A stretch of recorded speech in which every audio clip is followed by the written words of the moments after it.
Unajua, mafanikio hayaji kwa wanaosubiri. Yanakuja kwa wanaofanya kazi, wakati wengine wamelala. Yanakuja kwa wanaoamini, wakati wengine watilia mashaka. Yanakuja kwa wanaoanguka, lakini bado wanapata ujasiri wa kusimama tena. Kila ndoto unayobeba itakujaribu. Itajaribu uvumilivu wako. Itajaribu imani yako. Na zaidi ya yote, itakuuliza, una hamu kweli ya kufanikiwa? Kwa hiyo, jiulize, je, uko tayari kuvumilia leo ili uwe mtu asiyezuilika kesho? Lazima uamue sasa hivi. Unataka tu kuishi kawaida au kuishi kwa kusudi?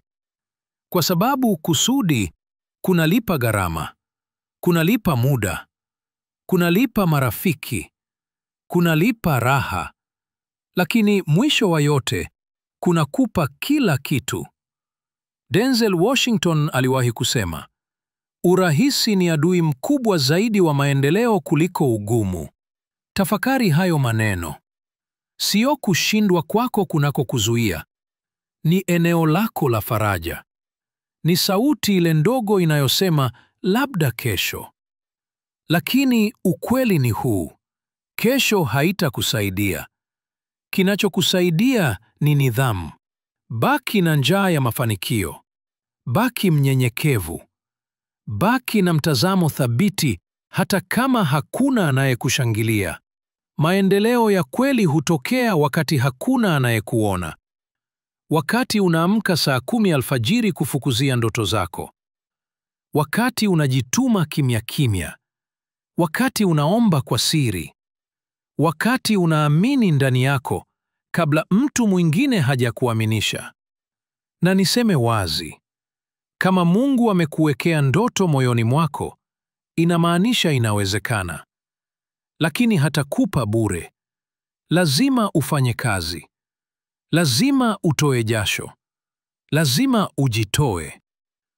Na pale unapotaka kukata tamaa, kumbuka haya maneno.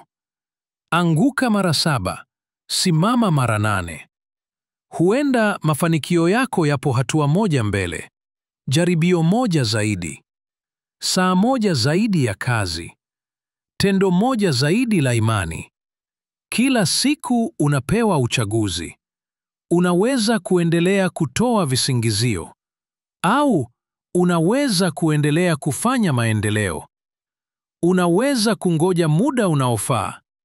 Au unaweza kuanza sasa hivi. Kwa sababu ukweli ni huu. Hakutakuwa na muda mzuri, ila ni ule muda utakapoamua kubadilisha maisha yako. Kwa hiyo, tazama video hii kila siku. Ikukumbushe wewe ni nani. Wewe si mtu wa kawaida. Umechaguliwa, una uwezo, na umeumbwa kwa ajili ya ukuu.